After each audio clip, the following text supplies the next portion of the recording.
guys, welcome back to our channel. I'm Callie. I'm Bean. I'm Brittany. So this is our Serpent and Badger book club talk. So this is for February, and we read Red, White, and Royal Blue by Casey McQuiston.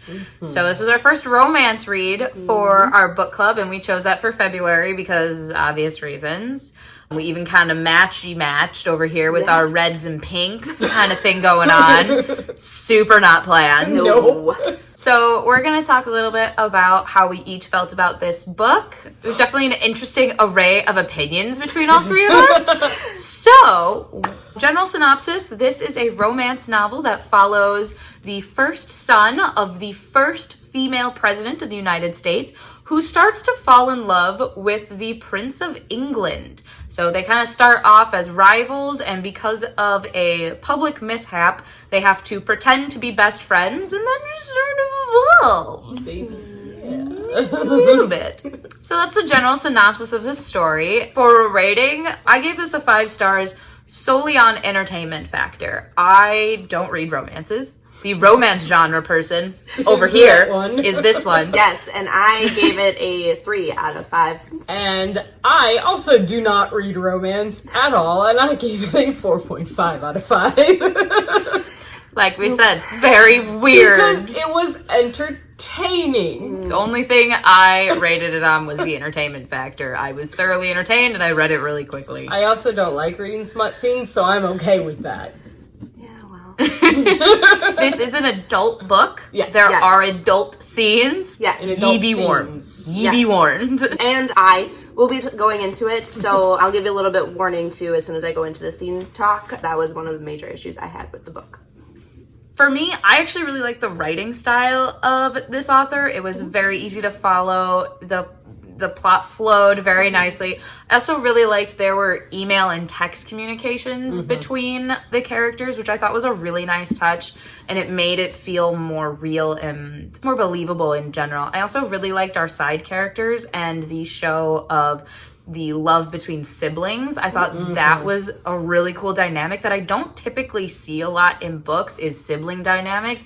Usually it's, I have a sibling, they're over there. Right. They're doing their own thing. They're living their best life. Yeah. I will agree. I did really enjoy the multimedia use. I enjoyed the banter between all the characters and how everyone kind of just evolves their relationships, and we get that aspect, and we're getting the non-romantic friendships. And I really did enjoy that, and that's kind of where my enjoyment stopped. No, I guess the siblings thing, you don't see much, especially in the very few romances that I have read. If there are siblings, yeah, they're cool. They're over there.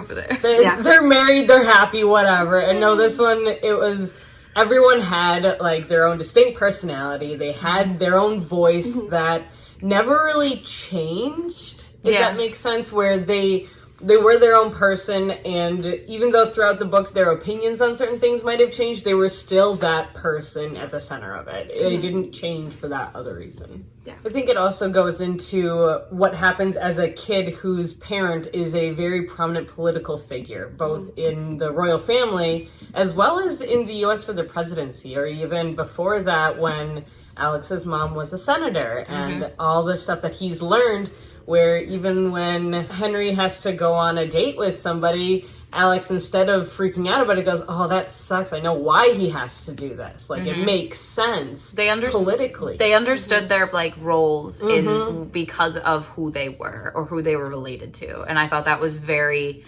realistic and very well done. And they understood the significance of everything they did and how that impacted everyone around them as well as the world in general.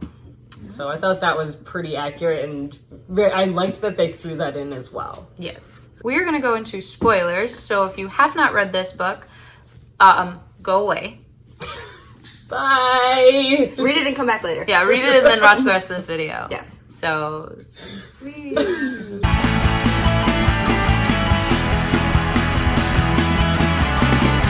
Welcome back to the spoilers.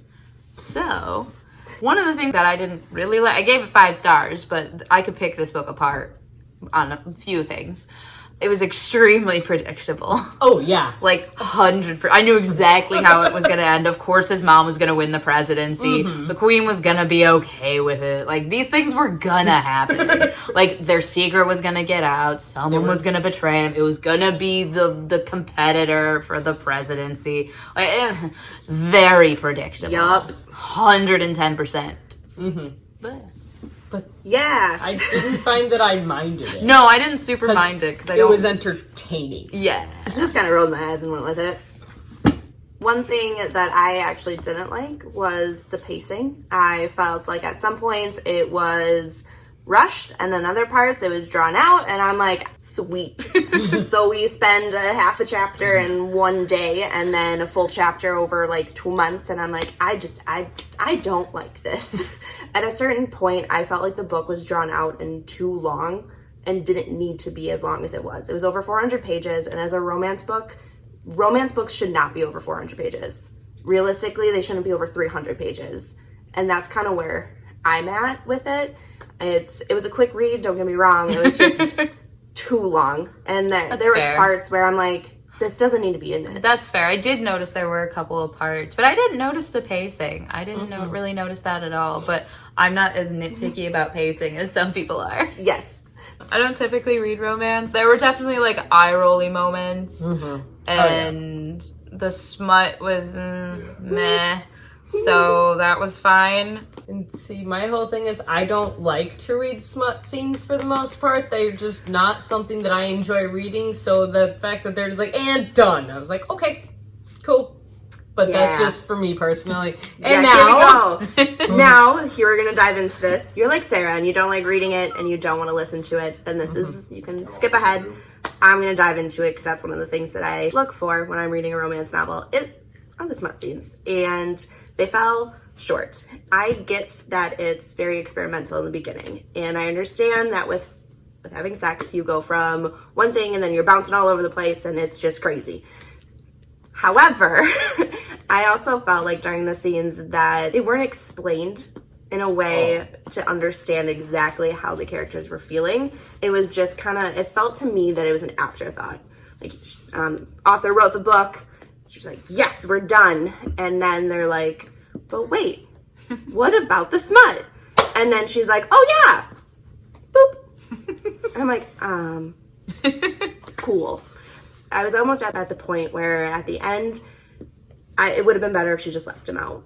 Just fair. I mean, honestly, if they were cut out, I don't think we would have missed anything because there was very little dialogue. There was, honestly, when they talk about those previous scenes, I think that would have been better if it had that like shroud of mystery where we didn't see it. I would agree with that. I think that it probably would have been better without. Plus, it would have been shorter. Solves a few of your problems. Yes. For someone who's either just getting into romance or doesn't read a lot of romance, it was an entertaining book, and I would highly recommend it. Yes. That is going to wrap up this month's Serpent and Badger Book Club talk for Red, White, and Royal Blue by Casey McQuiston.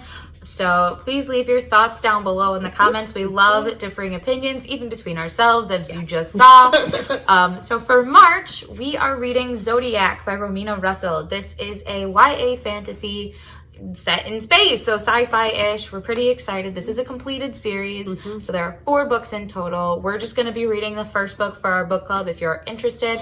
The rest of the series is out. I know I own the whole series, so I will probably be doing that. But feel free to check out our Goodreads link for the book club, which is going to be listed down below. So feel free to like, comment, and subscribe to our channel. We post videos every Tuesday, Thursday, and Sunday. And if you want to be notified whenever we post these videos, feel free to hit the little bell icon down below.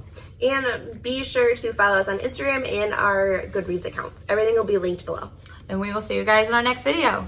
Bye!